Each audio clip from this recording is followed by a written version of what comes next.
푸른 바다 위에 햇살이 반짝이며 물결이 일렁인다. 그곳에 깊은 바다로 내려가는 한 여인이 있다. 평생을 바다와 함께 살아온 해녀, 순자. 오늘 그녀는 마지막 물질을 마친다. 그녀의 손끝은 이미 오래전부터 바다와 하나가 되어버렸다. 바닷속, 그 차가운 물속에서 숨을 몰아쉬며 손에 잡은 전복을 확인한다. 하지만 그 어느 때보다 마음은 무겁다. 순자는 물 위로 떠오른다. 마스크를 벗고 고요한 바다를 바라본다. 햇살이 비추는 바다의 반짝임을 보며 눈을 감는다. 그리고 한마디 속삭인다. 내 평생 바당이 내 집이었는데 이제 서울로 간다니. 그 말이 그리움이 마음속 깊은 곳에서 울린다. 순자는 해녀복을 벗어들고 해녀 동료들의 목소리가 들린다. 순자야, 서울 가서도 우리 잊지 말어. 바당 없이 어떻게 지낼라나? 순자는 씁쓸한 미소를 지으며 대답한다. 자식이 부르니 가야지. 그래도 마음이 참 그렇다. 순자의 삶은 언제나 바다와 함께였다. 어릴 적부터 물속에서 살아온 그녀는 그 누구보다 강했다. 파도가 거세게 몰아칠 때도 얼음처럼 차가운 물속에서 전복을 채집하던 그녀. 허리 굽혀 바위에 붙은 조개를 뜯으며 물에 잠긴 몸에서 물집이 생겨도 그녀는 아무 말 없이 그 일을 해냈다. 한 번의 쉬는 시간 없이 파도에 맞서 싸우며 살아왔다. 그녀에게 바다는 그저 고된 일이 아니라 숨쉬고 살아가는 곳이었다. 많은 사람들은 바다에서 돌아오는 해녀들을 힘들다고 이야기하지만 순자에게 바다는 그렇게 말로 설명할 수 없는 깊은 애정이 담겨 있는 존재였다. 매일 아침 일어나서 바다로 향하고 또 해질 무렵 돌아와도 순자는 항상 그 바다에 감사하며 살아왔다.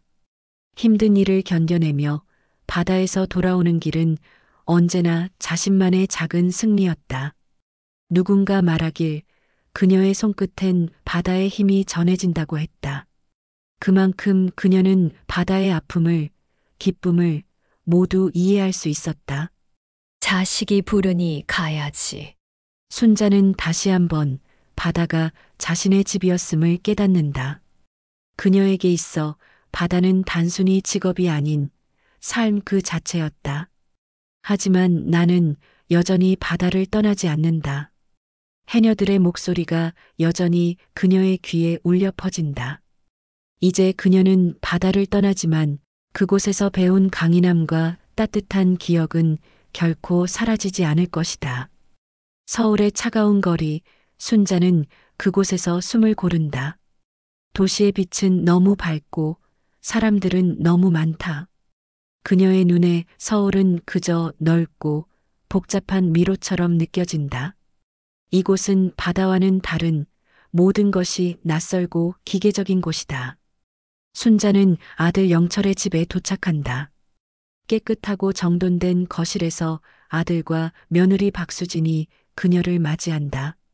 하지만 그들의 미소 속에 순자는 무엇인가 어색함을 느낀다. 엄마, 이제 편하게 지내? 어머님, 저희가 잘 모실게요. 순자는 고개를 끄덕이며 살짝 웃는다. 하지만 그 웃음 뒤에는 마음속 깊은 불안이 자리 잡고 있었다. 너희 집도 참 잘 꾸며놨네. 순자는 애써 담담하게 말하지만 속으로는 한숨을 내쉬며 아들과 며느리를 바라본다. 그들이 서울로 집을 옮기게 된 이유를 잘 알고 있다. 제주에서 그들이 사는 작은 집을 팔고 그 돈으로 서울에 새 집을 장만한 것이었다. 순자는 자신의 집을 정리하고 아들 집을 사는데 필요한 돈을 보탰다. 그 돈이 없었다면 아들 가족은 이 집을 살 수 없었을 것이다. 영철은 어색한 미소를 지으며 대답한다. 엄마, 고마워요. 덕분에 집도 마련하고. 하지만 그의 목소리에는 감사보다는 마지못한 의무감이 묻어났다. 수진도 그를 따라 미소를 짓지만 그 미소는 순자에게 한없이 차가운 느낌을 준다. 어머님, 여기서는 편히 지내세요. 저희가 잘 모실게요. 그 말 속에서 순자는 그들이 말하는 편하게 지내세요에 진심이 없다는 것을 느낀다. 그저 의무처럼 해야 하는 일인 것 같았다. 순자는 잠시 침묵을 지킨다. 그럼 내가 불편하진 않겠지. 순자의 질문에 영철은 잠시 당황한 듯 했다. 아니에요. 정말 괜찮아요. 그냥 저희도 일이 바쁘니까요. 수지는 그 말을 들으며 고개를 끄덕인다. 그렇죠. 사실 저희가 좀 힘들긴 하겠죠. 순자는 그들의 표정에서 냉랭한 기운을 느끼며 그들이 정말로 자신을 환영하는 건 아닌 것 같다는 생각이 든다. 순자는 방 안을 둘러본다. 모든 것이 너무 완벽하고 세련되었지만 그곳은 마치 그녀의 몸에 맞지 않는 옷처럼 낯설기만 하다. 따스한 제주 바다의 바람과는 너무도 다른 차가운 공기가 순자의 가슴을 무겁게 만든다. 그녀는 창밖을 바라본다. 어딘지 모르게 그녀는 마음이 조여오는 기분을 느낀다. 그때 영철이 말을 꺼낸다. 엄마, 정말 편하게 지내세요. 그래도 너무 고맙습니다. 이제 우리도 큰일 마쳤으니까. 순자는 그의 얼굴을 본다. 그 말 속에 진심보다는 의무감이 묻어나는 듯했다. 그래, 고맙다. 그렇게 순자는 또다시 조용히 창밖을 바라본다. 이 집의 정리된 모습, 외부의 번잡한 서울거리, 며느리와 아들의 표정 속에서 느껴지는 미묘한 차가움. 모든 것이 낯설고 멀게만 느껴진다. 이곳에서는 내가 누군지도 모르겠고 이곳은 내 삶이 아니야. 순자는 다시 한번 제주 바다를 떠올린다. 바다가 주던 자유와 따뜻함이 그리워진다. 하지만 이젠 그 바다를 떠나야만 한다는 사실을 잊을 수가 없다. 그녀는 서울에 온 이유를 되새기며 마음속으로 조용히 결심한다. 그래, 이곳에서 또 다른 시작을 해야겠지. 다시는 바다처럼 푸르른 곳이 아니더라도. 순자는 서울에 온 지 몇 주가 지났다. 처음에는 아들과 며느리가 나름 환영하는 듯 했지만 시간이 지날수록 그들의 태도는 점점 더 차가워졌다. 표면상으로는 다정해 보였지만 순자는 점점 그들 사이에 흐르는 미묘한 거리를 느꼈다. 어딘지 모르게 그녀는 자신이 불편한 존재처럼 느껴졌다. 며칠 전 순자는 부엌에서 제주식 반찬을 정성껏 준비했다. 제주에서 해녀로 살아온 그녀에게 음식은 단순한 밥상이 아니었다. 그것은 바다에서 배운 삶의 지혜와 정성이 깃든 하나의 작품이었다. 해녀 시절의 기억, 바다의 소리, 그곳에서 함께했던 동료들의 얼굴이 떠오르며 순자는 마음을 담아 음식을 만들었다. 이 반찬 제주에서 가져온 거야. 자, 먹어보렴. 순자는 아들과 며느리에게 음식을 권했지만 그들의 반응은 차갑기만 했다. 영철은 살짝 고개를 돌리며 말한다. 엄마, 이런 거 우리 입맛에 맞지 않잖아요. 며느리 수지는 불편한 표정을 지으며 말했다. 어머님, 냄새가 좀 강해서 머리가 아픈데요. 순자는 잠시 말을 잃었다. 제주 바다의 향기, 그곳에서 그녀가 느꼈던 것들이 지금 이 집에서는 전혀 받아들여지지 않는다는 사실을 깨달았다. 아가, 이건 몸에 좋은 거야. 한 번만 맛보면 좋겠구나. 순자는 조금 떨리는 목소리로 대답한다. 하지만 수지는 고개를 돌리며 더 이상 말을 하지 않았다. 그 표정에서 순자는 자신이 얼마나 그들에게 부담스러운 존재인지를 읽을 수 있었다. 며칠 후 밤늦은 시간, 영철과 수진이 거실에서 대화하는 소리가 순자에게 들린다. 순자는 그 소리에 귀를 기울인다. 도대체 언제까지 어머님 모시고 살아야 해? 우리 애들도 눈치 보잖아. 수진의 목소리가 점점 짜증스러워진다. 영철은 조심스럽게 말을 꺼낸다. 그래도 엄마야. 갈 곳도 없으시잖아. 하지만 수진은 불만을 토로하며 말했다. 그럼 우리가 희생해야 해? 솔직히 생활비도 보태주시는 것도 아니고 그냥 우리 부담만 늘어나고 있다고. 힘들어 죽겠어. 순자는 그 말을 듣고 가슴이 철렁 내려앉았다. 그녀는 그들의 목소리를 들으며 자신이 얼마나 외로운 존재인지 깨달았다. 조용히 이불을 끌어안고 눈물을 흘린다. 아들, 며느리, 그리고 그들의 삶. 그 모든 것이 이제 그녀와는 무관한 듯 점점 더 멀어져만 가는 느낌이었다. 그날 밤 순자는 잠을 이루지 못했다. 눈을 감고 있으면 아들과 며느리의 말들이 반복해서 머릿속을 맴돌았다. 이 집을 마련하는데 돈을 보태주긴 했지만 내가 잘한 일일까? 순자는 속으로 되뇌었다. 자식들이 좋아할 거라는 기대와는 달리 그들의 반응은 전혀 달랐다.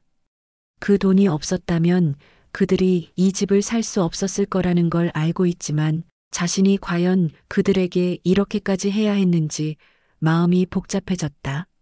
내가 아들에게 이렇게까지 희생하는 게 맞는 걸까?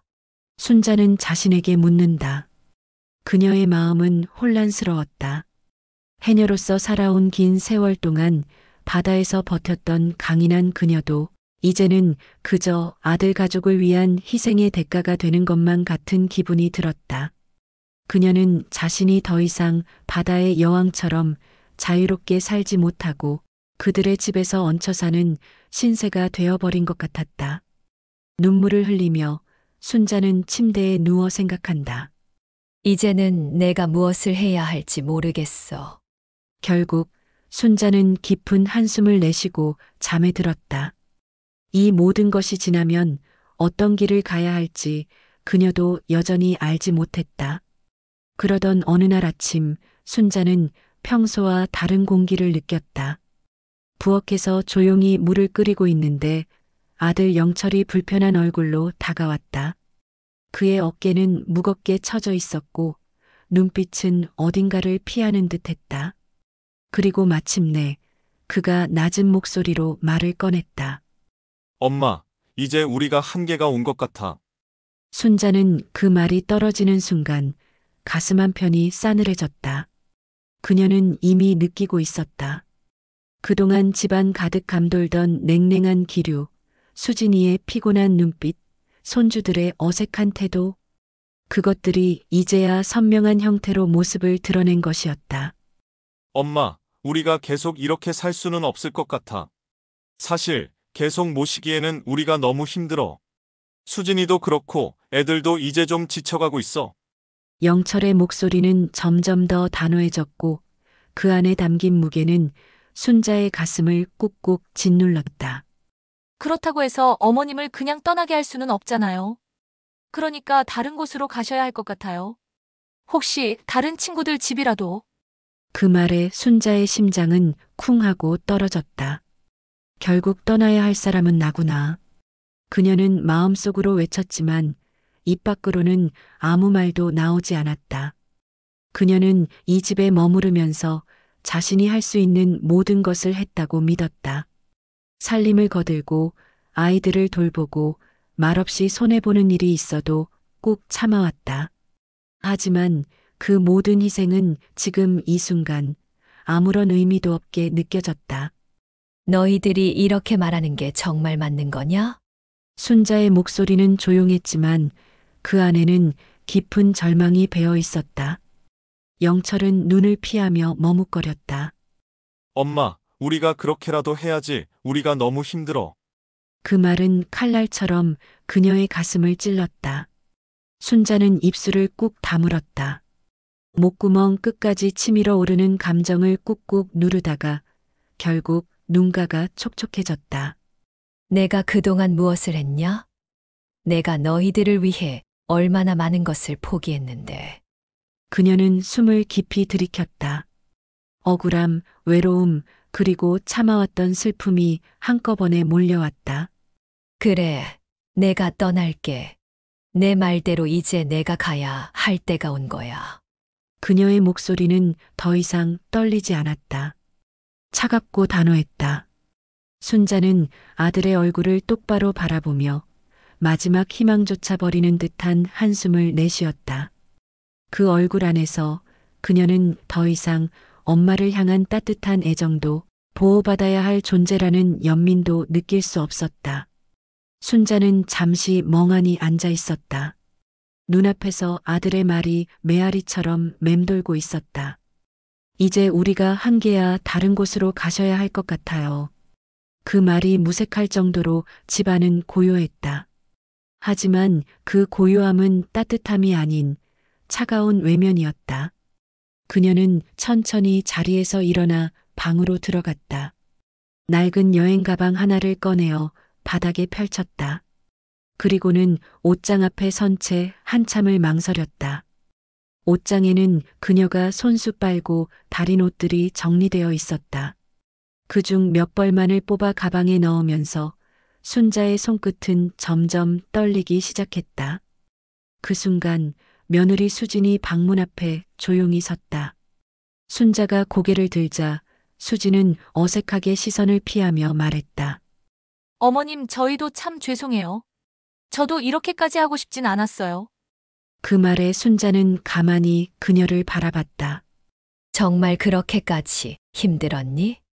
그 목소리는 잔잔했지만 그 안에는 깊은 슬픔과 실망이 묻어 있었다. 수지는 아무 말도 하지 않았다.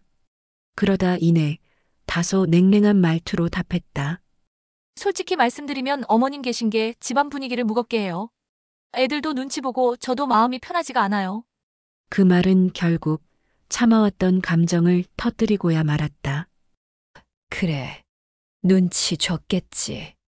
순자의 목소리가 단단해졌다. 내가 너희 집에서 쌀 한 톨 아까워한 적 있니? 아이들 아프다고 밤새 간호 안 한 적 있냐고. 밥상 한 번 허투루 차린 적 있었어. 난 너희 편하라고 내 자존심도 내 자식이라는 마음도 다 내려놨어. 수지는 당황했지만 이내 한 발짝 물러서며 차갑게 말했다. 저희가 어머님 모신 건요, 도와드릴 수 있을 만큼 도와드리려 했던 거예요. 그런데 그게 부담이 돼버린 거죠. 바로 그때 영철이 방 안으로 들어왔다. 그만해, 수진아. 그는 아내를 제지했지만 정작 어머니의 눈을 마주치지 못했다. 순자는 그 모습을 보며 허탈하게 웃었다. 그래, 이젠 말할 필요도 없는 거지. 내 아내는 적어도 솔직하게 말했네. 불편하고 힘들었다고. 근데 넌 왜 날 한 번도 엄마 괜찮냐고 묻지 않았니? 영철은 무거운 침묵 속에 고개를 숙였다. 엄마, 나도 힘들었어. 일도 바쁘고 가정도 지켜야 했고 그냥 너무 벅찼어. 그래. 그래서 날 버리기로 한 거구나. 내 이름이 엄마였던 게 이렇게 쉬운 짐이었다니. 내가 날 모시고 산 게 아니라 내가 너희 곁에서 구걸하듯 있었던 거였구나. 순자는 눈시울이 붉어진 채 가방을 닫았다. 작은 보자기 하나를 더 챙겨 들고 두 손으로 끌어안았다. 그 속에는 오래된 가족 사진이 들어 있었다. 마치 이제는 꺼낼 수 없는 시간처럼. 현관으로 나선 순자는 마지막으로 집안을 둘러보았다. 그녀의 손으로 닦고 정리했던 가구들, 손주가 뛰놀던 거실, 그리고 냉장고 안에 남겨둔 반찬들. 하지만 그 어느 곳에서도 이제 그녀를 위한 자리는 없었다. 그녀는 말없이 신발을 신고 문고리를 돌렸다. 그리고 조용히, 아주 조용히 문을 닫았다.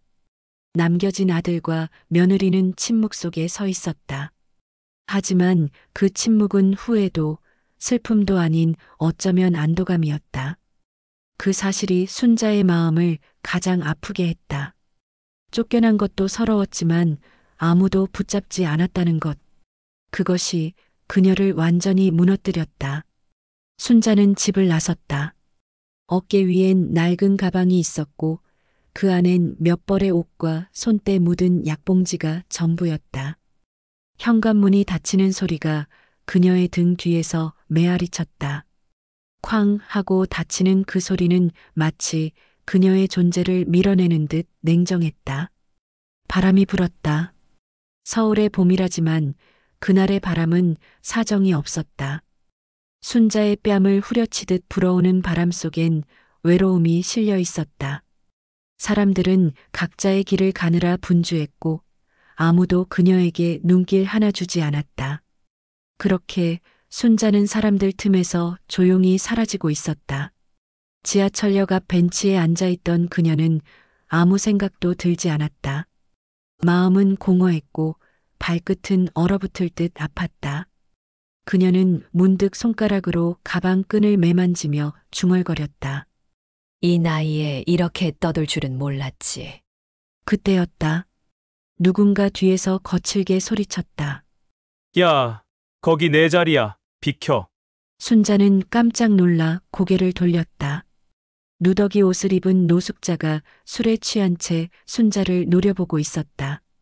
그의 눈은 충혈돼 있었고 손에는 비닐봉지에 담긴 막걸리가 들려 있었다. 이런 늙은 여편네가 어디서 감히 앉아 있어? 그의 말에 순자는 몸을 움츠렸다. 그리고 조심스레 자리에서 일어나며 말했다. 죄송합니다. 그냥 잠시. 꺼지라고! 그 거친 외침은 공기를 가르며 주변 사람들의 시선을 끌었다. 하지만 누구 하나 말리지 않았다. 오히려 몇몇은 고개를 돌리며 못 본 척 지나갔다. 순자는 한 손으로 가방을 붙잡고 서둘러 그 자리를 떠났다. 눈앞이 흐려졌다. 차가운 공기 때문이 아니라 참았던 눈물이 그제야 쏟아지기 시작했기 때문이었다. 얼마나 걸었는지도 몰랐다. 몸도 마음도 점점 무거워졌고 발걸음은 점점 느려졌다. 그러다 그녀는 어느 공원의 구석진 벤치에 다시 털썩 주저앉았다. 이제는 더는 갈 곳도 기대할 이도 없다는 현실이 서서히 그녀를 짓눌렀다. 왜 여기까지 왔을까 왜? 그때였다. 아주머니 괜찮으세요? 낯선 목소리. 따뜻한 음성이 귓가를 간지렸다. 놀라 고개를 든 순자는 낯익지 않은 여인을 마주했다. 그녀는 곱게 늙은 얼굴에 두툼한 코트를 걸치고 있었고 손에는 따끈한 어묵 국물이 담긴 종이컵을 들고 있었다. 춥죠? 이거 드세요. 순자는 순간 어리둥절했지만 여인의 손끝에서 느껴지는 온기에 본능적으로 손을 내밀었다. 종이컵을 받아든 그 순간 순자의 손끝에 뜨거운 무언가가 번져갔다. 국물의 온기가 아니라 사람의 온기였다. 여기서 얼마나 계신 거예요? 그냥 갈 데가 없어서요. 그 말에 여인은 조용히 한숨을 내쉬었다. 그리고 아무 말 없이 순자의 옆에 앉았다. 저도 있었어요. 그런 날. 정말 세상이 나 혼자만 버린 것 같았던 날이요. 순자는 고개를 돌려 여인을 바라보았다. 그녀의 눈엔 동정이 아닌 이해와 공감이 있었다. 지금이라도 따라와요. 제가 가는 곳은 여자들을 위한 쉼터예요. 따뜻한 방도 있고 밥도 나와요. 누가 당신한테 뭐라 하지 않아요. 그냥 편히 쉬면 돼요. 순자는 망설였다. 손가락은 아직도 종이컵을 꼭 쥐고 있었다. 믿을 수 있을까? 따라가도 되는 걸까? 하지만 그보다 더 무거운 건 지금 여기 이 자리에 그대로 남는다는 사실이었다. 정말 괜찮을까요? 괜찮아요. 우리 거기서 다시 시작해요. 지금은 아무것도 아니어도 사람은요, 다시 피어날 수 있어요. 그 말에 순자는 고개를 끄덕였다. 여인의 손이 다가와 그녀의 손을 조심스레 감쌌다. 그리고 둘은 함께 걸었다. 가로등 불빛 아래 천천히 그러나 단단하게. 그 길은 낯설었지만 동시에 익숙하게 느껴졌다. 누군가의 손을 잡고 걷는 것이 몇 년 만인지 기억도 나지 않았다. 순자는 그 순간 처음으로 혼자가 아니라는 느낌을 받았다. 쉼터의 문은 조용히 열렸다. 따뜻한 실내 공기와 함께 고소한 된장국 냄새가 풍겨왔다. 작고 소박한 공간이었지만 순자는 문턱을 넘는 순간 알 수 있었다. 여긴 내가 있어도 되는 곳이구나. 그녀는 그날 밤 오래된 이불 속에 몸을 웅크리고 누우며 속삭였다. 내일은 조금 나아질지도 모르겠네. 세상이 여전히 차갑더라도 그녀의 마음 한켠엔 따뜻한 불씨가 피어오르고 있었다. 하지만 그 밤 순자는 잠자리에 들기 전에 눈을 감고 생각에 잠겼다. 제주 바다를 떠올리며 그리운 마음에 가슴이 저려왔다. 그곳에서의 삶은 모든 것이 자연스럽고 평화로웠다. 하지만 지금은 모든 것이 낯설고 너무 멀리 떨어져 있었다. 그 바다에 돌아가고 싶다. 순자는 속으로 속삭였다. 하지만 그 바다가 그녀에게 여전히 그리운 것인지 아니면 이제 새로운 삶을 살아가야 할 시점인지를 잘 알 수 없었다. 순자는 쉼터에서 며칠을 보낸 뒤 그날도 아침 일찍 일어나 결심을 했다. 어디로 갈지 무엇을 해야 할지 전혀 알 수 없었다. 그러나 걷는 것만이 유일하게 마음을 평온하게 해주는 일이었다. 그래서 그녀는 무작정 발길을 서울의 한 시장으로 향했다. 시장에 들어서자 사람들의 떠들썩한 목소리와 함께 향긋한 냄새들이 코를 자극했다. 상인들의 목소리가 울려 퍼지고 시장은 사람들로 붐비고 있었다. 그녀는 그 속에서 잠시 멈춰서 한 걸음 한 걸음 거리를 헤맸다. 주머니에는 몇 푼 되지 않는 돈밖에 없었지만 그래도 시장은 뭔가 자신을 위로해 주는 것 같았다. 시장은 활기가 넘쳤다. 한쪽에서는 싱싱한 해물이 찬란하게 반짝였다. 바다에서 각 건져 올린 듯한 커다란 대합이 입을 벌리고 고소한 바다 냄새를 풍기며 다가오는 사람들을 맞이했다. 문어와 오징어는 꼬리를 흔들며 바닥에 나열되어 있었다. 그 옆에는 붉게 익은 고등어가 금방이라도 튀어나갈 듯한 표정을 지으며 반짝였다. 미소 짓는 상인들은 저마다 이 신선한 고등어, 싱싱한 생선, 손님, 이라며 손을 내밀었다. 순자는 그들의 활기찬 목소리와 함께 삶의 작은 기쁨을 잠시 느낄 수 있었다. 그리고 채소 가게로 발걸음을 옮겼다. 푸른 배추와 상추, 당근들이 알록달록하게 진열되어 있었고 그 사이로 신선한 마늘과 생강이 그윽한 향을 퍼뜨리고 있었다. 오이와 호박, 고추는 여전히 그 화려한 색감을 자랑하며 그녀의 마음속에 잠시 잊혀졌던 무언가를 불러일으켰다. 그녀는 그곳에서 잠시 머물며 아무 생각 없이 손끝으로 신선한 채소들의 표면을 만져보았다.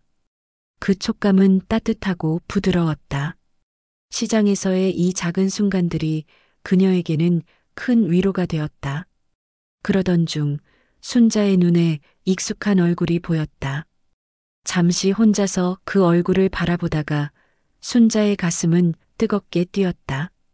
그 얼굴은 바로 제주에서 함께 살았던 친구 정숙이었다. 순자는 놀라움과 반가움이 얽힌 복잡한 감정을 느끼며 그녀의 방향으로 다가갔다. 정숙은 순자를 발견하고 깜짝 놀라며 발걸음을 재촉했다. 순자야, 너 여기서 뭐 하고 있어? 그녀의 목소리에는 놀라움과 걱정이 섞여 있었다. 순자는 잠시 멈칫했다. 마음속에서는 여러 감정이 교차했다. 아들에게 쫓겨나 서울로 떠나올 수밖에 없었던 상황. 차마 그 사실을 친구에게 어떻게 말할 수 있을까? 제주에서 함께 나눈 소소한 행복과 그리운 기억들이 밀려왔다. 그리고 그 안에서 느껴지는 참담한 자신의 처지. 자신이 처한 상황이 너무 부끄럽고 쓸쓸해 마음이 울컥했다. 그럼에도 불구하고 순자는 결국 입술을 조금 올리며 미소를 지었다. 정수가, 나 여기서 뭐, 그냥 나왔어. 정숙은 여전히 놀란 표정으로 순자를 바라보며 물었다. 뭐, 서울에? 너 제주에 있어야 하는 거 아니었어? 그 물음에는 순자의 마음이 더 깊게 아려왔다. 그녀는 제주에서 행복했던 시절을 떠올리며 그곳에 남아있을 수 없는 현실을 다시 한번 실감했다. 정숙은 순자의 표정에서 그 어떤 이유도 말할 수 없음을 느꼈는지 잠시 말을 멈췄고 그 사이 순자의 마음은 더욱 처량하고 외로워졌다. 순자는 잠시 말을 멈추고 그동안 겪은 일들이 머릿속을 스쳐갔다. 그래, 제주에서 살고 있었지. 그런데 아들 집을 사는데 돈을 보태주고 결국 서울로 올라오게 됐어. 순자는 고개를 숙이며 말을 이었다. 자식들이 집을 사고 싶어 해서 그거 도와주느라 나도 내 집을 팔고 여기까지 오게 된 거야. 정숙은 순자의 말을 듣고 눈을 크게 떴다. 순자야, 그렇게까지 했는데 왜 네가 여기까지? 정숙은 순자의 손을 부드럽게 잡았다. 순자야, 정말 마음이 아프다. 너 그렇게까지 희생했는데 왜? 순자는 조용히 눈을 감았다. 정수가 내가 잘한 걸까 싶어. 아들한테는 꼭 필요한 거라고 생각했지만 지금 이렇게 된 걸 보면 내가 왜 이렇게까지 했는지 후회가 되는 순간도 있어. 정숙은 깊은 한숨을 내쉬며 순자를 바라보았다. 순자야, 내가 그렇게 아들한테 희생하면서도 그걸 잘했다는 생각을 하지 못하는 거야. 하지만 지금부터는 내 자신을 위해 살아야 한다고. 나는 그렇게 생각해. 정숙은 순자에게 미소를 지으며 한 걸음 더 다가갔다. 그녀의 얼굴에는 진지함과 희망이 가득했다. 그리고 나랑 같이 해보자. 음식점을 하나 해보자고. 제주 해녀 출신의 해물 요리라면 사람들이 분명 좋아할 거야. 정숙의 말은 단순한 제안이 아니었다. 그 목소리 안에는 진심과 의지가 담겨 있었다. 순자는 그 말을 들으며 한순간 마음이 흔들렸다. 그렇지만 순자는 잠시 생각에 잠겼다. 제주에서의 삶, 그 기억들이 여전히 마음 깊은 곳에서 아물지 않은 상처로 남아 있었지만 동시에 그녀는 그리운 제주의 맛, 그곳에서만 느낄 수 있었던 특별한 향기와 맛들을 떠올리며 조금씩 마음이 열리기 시작했다. 하지만 현실은 너무나도 차가운 벽처럼 다가왔다. 음식점이라니? 내가 그런 걸 할 수 있을까? 순자는 자신의 능력에 대한 의문을 품으며 정숙을 바라보았다. 그 순간 정숙은 순자의 손을 살짝 잡으며 부드럽게 다독였다. 너라면 할 수 있어. 순자야. 정숙의 말은 확신에 찼다. 지금 음식점을 하나 시작할까 고민 중이었어. 그런데 가장 큰 문제는 주방을 맡아줄 요리사를 찾을 수 없다는 거야. 나는 이 사업을 제주해녀 출신의 그 맛을 제대로 살릴 수 있는 사람과 함께 하고 싶었어. 그런데 바로 그 사람이 바로 너야, 순자야. 제주에서 그렇게 해물 요리를 잘하던 사람, 그 맛을 아는 사람은 너밖에 없잖아. 순자는 그 말을 듣고 놀랐다. 정숙이 그렇게 생각하고 있다는 사실이 믿기지 않았다. 그리고 또 하나 그녀가 말한 제주 해녀의 맛을 살릴 수 있는 요리사라는 것. 그것은 순자에게 큰 부담이었지만 동시에 자신이 그 역할을 할 수 있다는 믿음을 조금씩 갖게 만들었다. 그때 순자는 잠시 생각에 잠겼다. 그동안 묵혀두었던 자신만의 특별한 경험, 제주에서의 삶에서 쌓은 경험들이 다시 한번 그녀를 일으켜 세우고 있었다. 정숙은 계속해서 순자의 손을 잡고 그 눈빛 속에서 뜨거운 확신을 보였다. 그 맛을 아는 사람은 바로 너야. 제주에서의 그 기억들, 그 맛들이 너와 함께라면 진짜로 살아날 수 있어. 순자는 잠시 눈을 감고 제주 바닷바람과 그곳에서의 삶이 떠오르는 것을 느꼈다. 그리움과 동시에 새로운 시작을 향한 작은 용기가 조금씩 피어나고 있었다. 야, 너 바다에서 거친 파도도 견뎌냈잖아. 그 정도는 못할 게 뭐야? 우리 제주 해녀 출신이 만든 해물 요리라면 사람들이 분명 좋아할 거야. 순자는 그 말에 묵묵히 고개를 끄덕였다. 바다에서 살아온 내 손맛은 자랑할 만하잖아. 그녀는 정숙의 말에 살짝 미소를 지으며 말했다. 정숙은 그녀의 미소를 보며 더 강하게 말했다. 맞아. 그럼 우리 같이 제주 해물 요리로 손님들을 사로잡아 보자고. 순자는 다시 한번 고민했다. 하지만 이번엔 그만큼의 확신이 조금씩 생겼다. 그래, 내가 해볼게. 이제 더 이상 뒤로 물러설 순 없어. 순자는 한 걸음 더 내딛기로 결심했다. 그리고 두 사람은 함께 음식점을 준비하기 시작했다.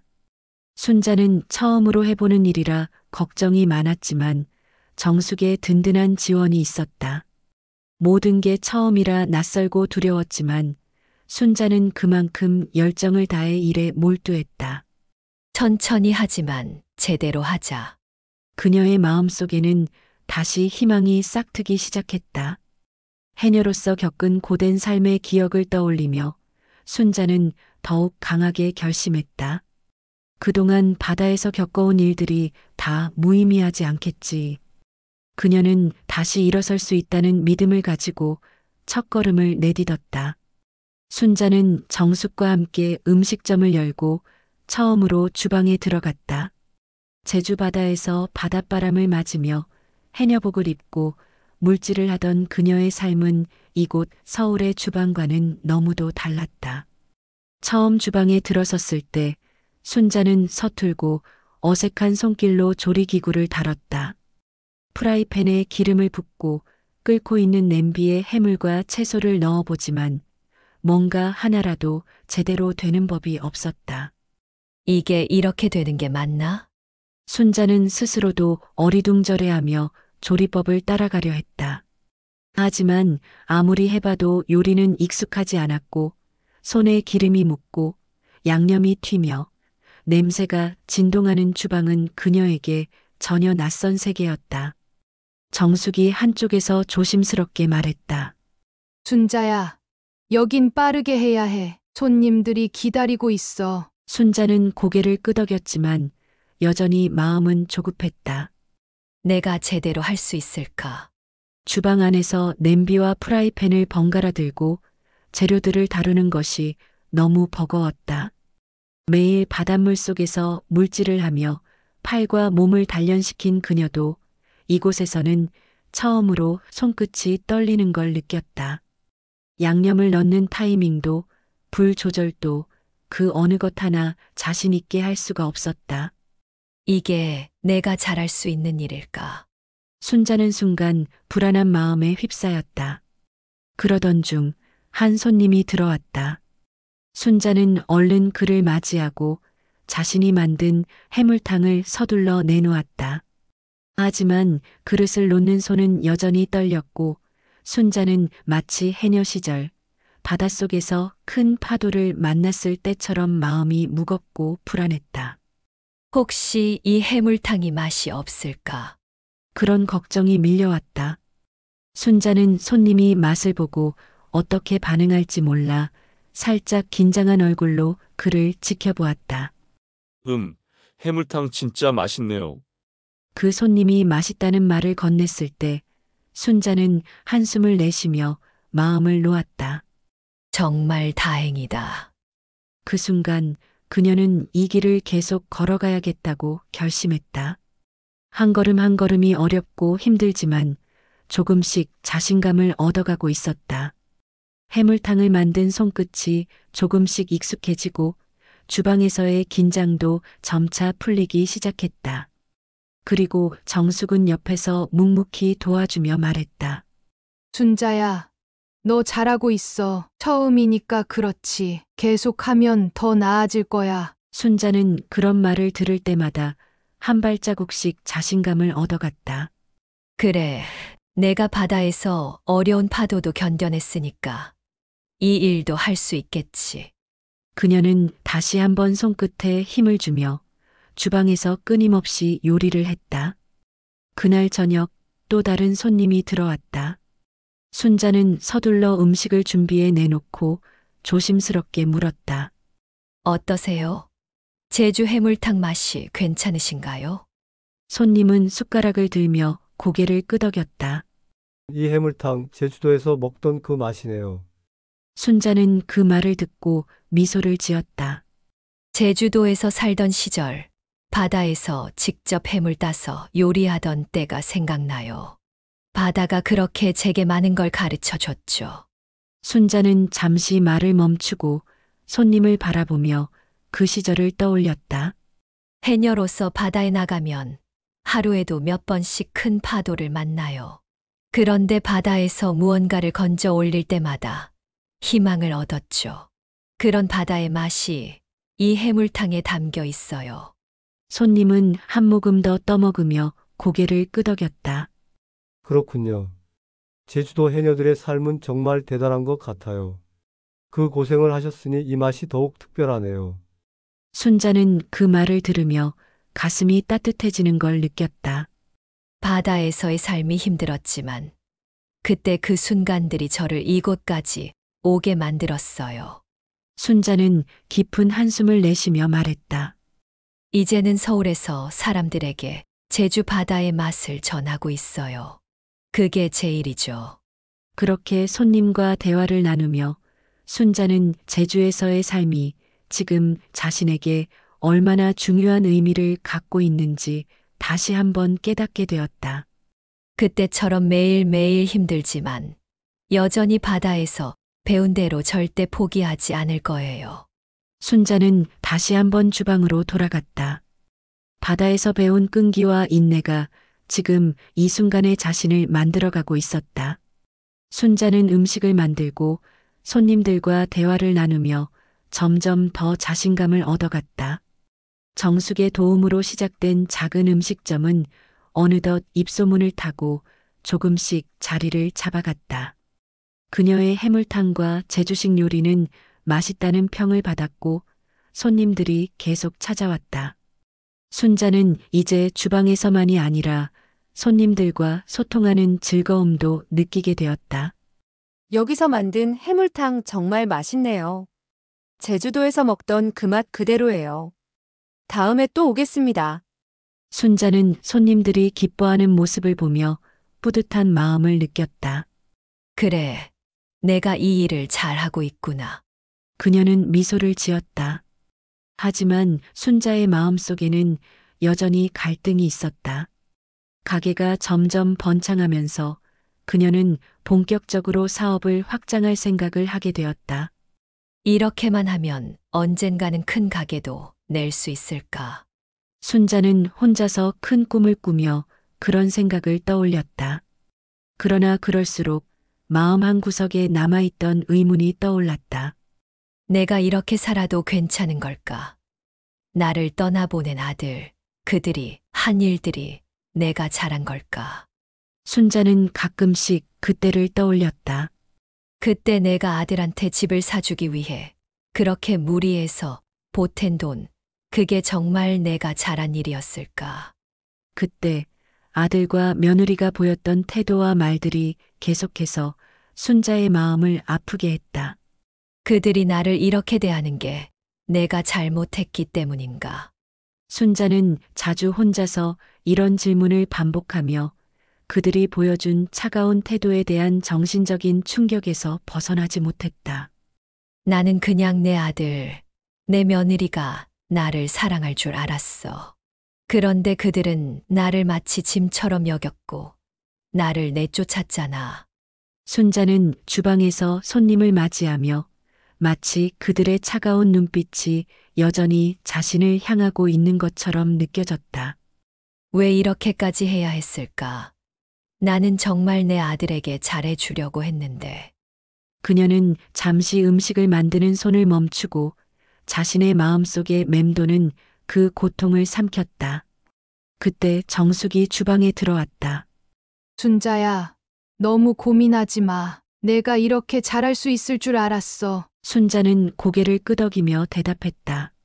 고마워, 정수가. 내가 이 일을 잘하고 있다는 생각이 드니까 그나마 기운이 나. 정숙은 살짝 웃으며 말했다. 그래, 그렇게 생각해. 너 진짜 잘하고 있어. 순자는 잠시 정숙을 보며 생각에 잠겼다. 그녀는 여전히 아들과 며느리에게 받은 상처와 갈등을 마음에 품고 있었다. 하지만 그럼에도 불구하고 자신의 길을 계속 걸어가겠다고 다짐했다. 그래, 내가 잘못된 선택을 했다면 이제 내가 이 길에서 제대로 된 결과를 만들어가면 되지. 내가 무엇을 해야 하는지 알아. 순자는 다시 주방으로 돌아갔다. 오늘도 해물탕 한 그릇 한 그릇에 제주 바다의 기억을 담아내며 그녀의 삶은 조금씩 나아지고 있었다. 순자와 정숙의 음식점은 이제 서울에서도 알아주는 맛집으로 입소문을 타기 시작했다. 여기 해물탕 진짜 맛있어요. 저 제주도에서 먹던 맛 그대로예요. 손님들이 하나둘씩 찾아오고 그들의 칭찬이 이어졌다. 음식점의 명성은 점점 퍼져나갔다. 어느 날 음식점이 더욱 붐비고 있을 때 갑자기 유명한 연예인 한 명이 등장했다. 그녀는 순자의 해물탕을 먹고 싶다고 소문을 듣고 방문한 것이다.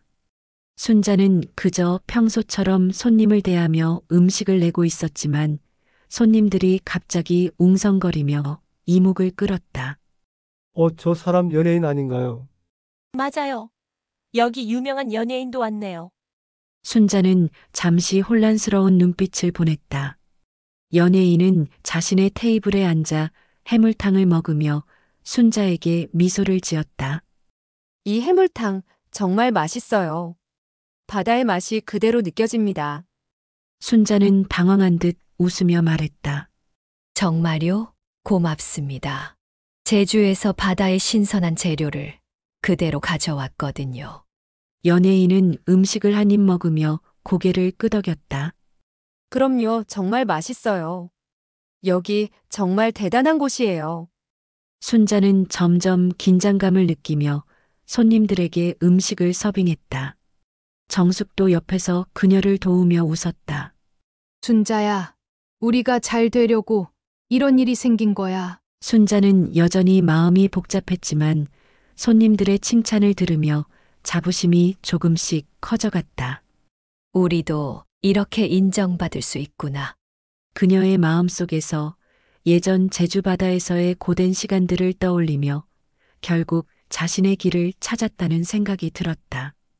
이제는 다른 사람들의 인정이 그녀의 삶을 조금 더 빛나게 해주고 있었다. 그날 저녁 연예인의 SNS에 순자의 음식점이 소개되었다. 서울에서 찾은 제주맛, 순자 해물탕. 순자의 음식점은 그 후로 하루가 다르게 더 많은 손님들로 붐비게 되었다. 정숙은 순자에게 다가가며 기쁜 얼굴로 말했다. 순자야, 이제 우리가 진짜 성공했어. 너무 기쁘다. 순자는 그 말에 웃으며 대답했다. 아직 갈 길이 멀어. 하지만 우리는 계속 나아갈 거야. 그녀의 눈빛은 예전의 연약한 모습이 아닌 당당하고 강한 여인의 모습이었다. 이제 내가 정말 내가 될 수 있는 삶을 살아가는 거야. 순자의 음식점은 그 후로 급격하게 유명세를 타기 시작했다. 순자는 가게에서 손님들을 맞이하며 바쁜 시간을 보내고 있었다. 어느 날 순자는 바쁘게 일하는 중에 문을 열고 들어오는 손님을 봤다. 그는 예상치 못한 얼굴이었다. 어머니, 저 영철이에요. 순자는 손에 있던 재료를 잠시 멈추고 그의 얼굴을 바라보았다. 아들 영철이었다. 그는 예전처럼 강한 인상은 아니었고 얼굴에는 피곤함과 걱정이 가득했다. 순자는 그를 조용히 바라보았다. 엄마, 오랜만이에요. 영철은 그 자리에 서서 잠시 말문을 열지 못했다. 순자는 그를 보고도 아무 말 없이 고개를 돌렸다. 무슨 일이니? 그녀의 말투는 차가웠지만 속마음은 복잡했다. 엄마 방송 봤어요. 그래서 용기 내서 엄마 찾아왔어요. 요즘 힘들고 또. 영철은 말끝을 흐리며 말을 이었다. 아니, 그냥 좀 도와줄 수 있나요? 순자는 잠시 그를 바라보았다. 도와줄 수 없다. 그녀의 대답은 차갑고 단호했다. 영철은 당황한 듯 눈을 크게 뜨며 말을 더듬었다. 그게 아니라 요즘 사업이 너무 힘들어서. 순자는 영철의 말을 끊었다. 나를 내쫓을 때는 이렇게까지 말도 없었잖아. 이제 와서 내가 도와줄 수 있다고 생각해. 영철은 눈을 내리깔며 머뭇거렸다. 엄마, 그땐 내가 몰랐어요. 그저 힘들어서 그랬던 거예요. 순자는 깊은 숨을 쉬며 그를 보았다. 그래, 그때 내가 얼마나 힘들었는지 알기나 해. 그런 후의 말은 이렇게 쉽게 할 수 있는 거니? 순자의 목소리에는 숨길 수 없는 분노와 슬픔이 섞여 있었다. 돈은 줄 수 없다. 하지만 내가 정말 변하고 싶다면 내 가게에서 일하면서 다시 시작해봐. 그렇게 하겠다면 도와줄 수는 있어. 영철은 잠시 망설였고 결국 말없이 고개를 숙였다. 알겠어요. 내가 잘못했어요. 그는 아무 말 없이 가게를 떠나갔다. 순자는 그의 뒷모습을 바라보며 한숨을 내쉬었다. 어디서부터 잘못된 걸까? 내가 그렇게까지 희생해야 했나? 그녀는 잠시 주방에서 손을 멈추고 아들의 말을 떠올리며 속상한 마음을 억누르려 했다. 하지만 이제 나는 내 길을 가야 해. 누구도 나의 삶을 결정할 수 없게. 며칠이 지나고 순자가 가게에서 일에 열중하고 있을 때 문이 열리며 며느리 수진이 들어왔다. 순자는 고개를 들며 잠시 놀랐다. 어머님, 어떻게 아들, 며느리한테 그렇게 하실 수가 있어요? 너무하신 거 아니에요? 수진은 마치 아무 일 없었다는 듯한 표정을 지으며 당당하게 말했다. 뭐냐, 갑자기 무슨 일이야? 수진은 한 걸음 다가와 순자의 눈을 피하며 말을 꺼냈다. 사실 영철이랑 저희도 요즘 힘들어요. 집도 새로 샀고 여러 가지로 여유가 없거든요. 순자는 잠시 말을 멈추고 수진을 바라보았다. 수진은 숨을 크게 들이마시고 말을 이었다. 엄마면 아들이 힘들 때 도와줘야 되는 거 아니에요? 저희도 이제 겨우 집 살면서 힘들게 살고 있잖아요. 그렇게 예전처럼 도와주셔야죠. 순자는 수진의 말을 듣고 짧은 침묵을 지켰다. 그동안 자신이 그렇게까지 희생해야 했던 이유가 무엇이었을까 하는 생각이 머릿속을 스쳤다. 어떻게 그런 말을 할 수 있지? 내가 정말 그렇게까지 해야 했나? 그때 순자의 머릿속에서 아들의 말도 떠올랐다. 엄마, 내가 잘못했어. 어디서부터 잘못된 걸까? 내가 그렇게까지 희생해야 했나? 순자는 잠시 주방에서 손을 멈추고 속상한 마음을 억누르며 다시 깊은 숨을 내쉬었다. 하지만 이제 나는 내 길을 가야 해. 누구도 나의 삶을 결정할 수 없게. 순자는 조용히 고개를 떨구며 다시 마음을 다잡았다. 수진아, 내가 너희들을 위해서 뭐든지 해주려고 했는데 이제는 그만해야 할 때인 것 같아. 내가 해야 할 일은 내가 선택한 길을 가는 거야. 너희가 힘든 건 이해하지만 더 이상 내가 해야 할 일은 아니야. 수지는 당황한 듯 멈칫했지만 곧 뭔가를 말하려는 듯 입을 열었다. 하지만 순자는 미소를 지으며 손을 흔들었다. 미안하지만 이제 내가 해줄 수 있는 건 없다. 수지는 얼굴에 실망을 담고 천천히 돌아서며 가게를 나갔다. 순자는 그 뒷모습을 보며 잠시 숨을 내쉬었다. 그래, 이제 나는 내 길을 가야지. 그녀는 다시 주방으로 돌아갔다. 누구도 내 삶을 결정할 수 없게. 이제는 내 삶을 내가 살 거야.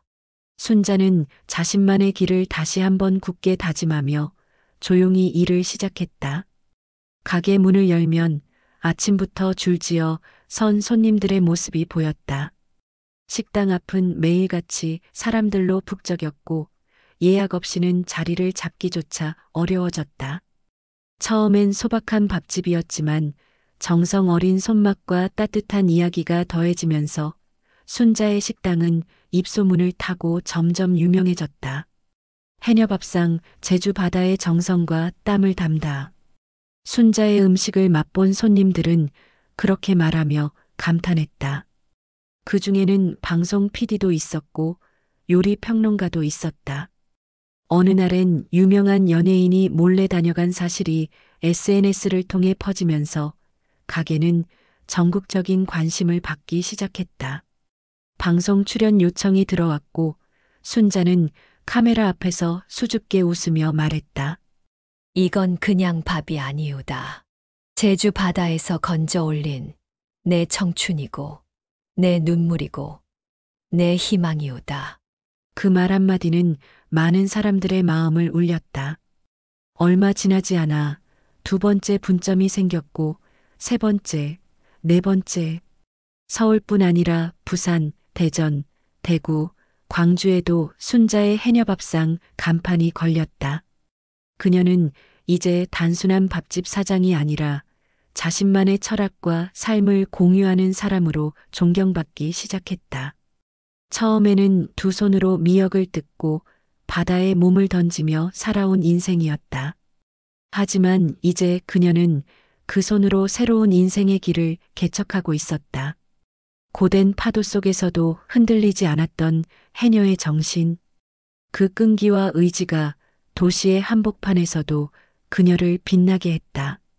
나는 이제야 내 삶을 진짜로 살아가는 것 같아. 순자는 식당 한쪽에 놓인 작은 해녀 동상을 바라보며 속으로 말했다. 그 바닷속에서도 살아남았던 내가 이 세상에서도 이렇게 해내고 있잖아. 눈가에 잔잔한 미소가 번졌다. 그 미소 속에는 수십 년의 고단함, 억울함, 눈물, 그리고 자부심이 서려 있었다. 순자는 지금 단지 음식을 파는 것이 아니었다. 자신의 인생을, 해녀 정신을, 모든 여성의 존엄을 세상에 펼쳐 보이고 있었다. 며칠 후 순자가 분주히 주방을 정리하고 있을 무렵 식당 문이 조심스레 열렸다. 문간에 서 있는 사람, 다름 아닌 아들 영철이었다. 그의 얼굴은 초췌했고 눈빛은 어딘가 망설이는 듯 불안정했다. 순자는 손에 들고 있던 행주를 천천히 내려놓았다. 왜 왔니? 영철은 말없이 고개를 숙이다가 조심스레 입을 열었다. 엄마 미안해. 근데 요즘 일이 안 풀려서 좀 도와줄 수 있을까? 애도 크고 대출도 밀리고 엄마밖에 없어서. 순자의 마음속에서 무언가가 일렁였다. 피 한 방울 안 섞인 사람도 아니고 그렇게도 아꼈던 자식이었다. 언젠가는 다시 품에 안고 싶은 마음이 단 한 번도 사라진 적 없었다. 하지만 그녀는 그와 며느리가 자신에게 어떻게 했는지, 그날 밤 문 너머로 들려오던 차가운 대화와 내쫓기던 순간의 공허함을 떠올렸다. 그녀는 잠시 말없이 아들의 눈을 바라보다 조용히 물었다. 내가 보탠 돈으로 너희 집 샀지. 그땐 내가 너무 원하길래. 내가 가진 거 다 털었어. 그 후에 내가 어떻게 살았는지는 단 한 번이라도 생각해 봤니? 영철은 고개를 들지 못하고 말없이 숨을 삼켰다. 순자의 손이 떨렸다. 마음도 함께 흔들리고 있었다.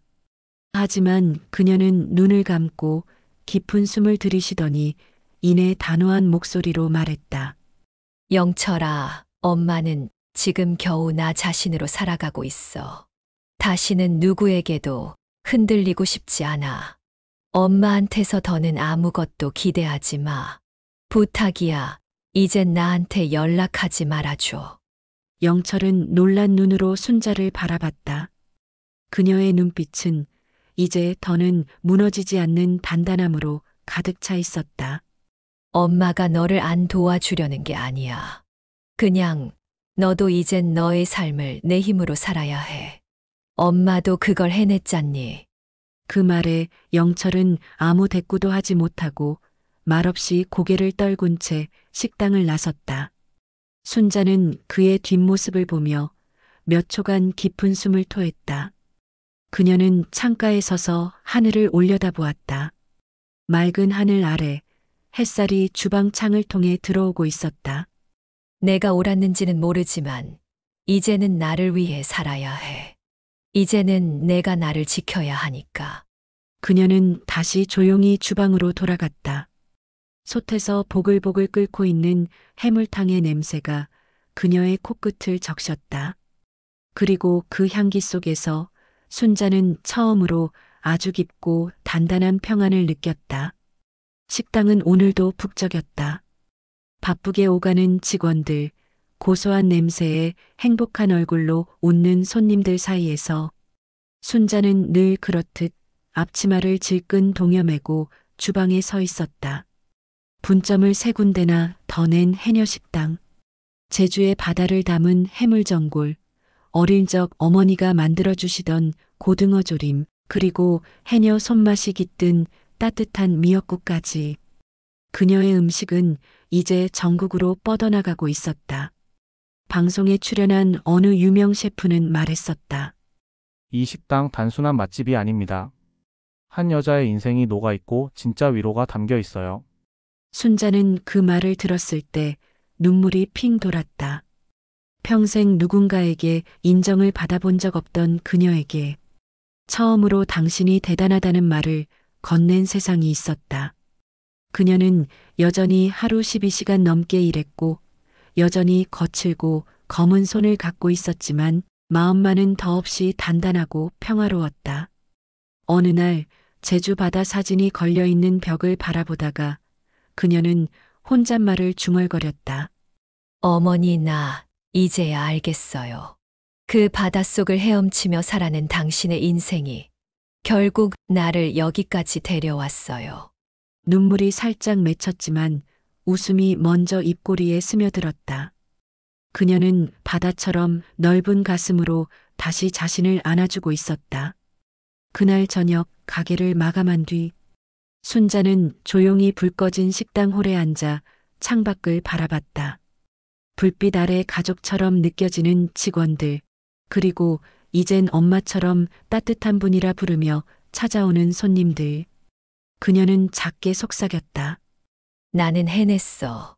바위 틈에서 파도를 견디며 살아온 해녀처럼 누구에게도 휘둘리지 않고 나답게 살아냈어.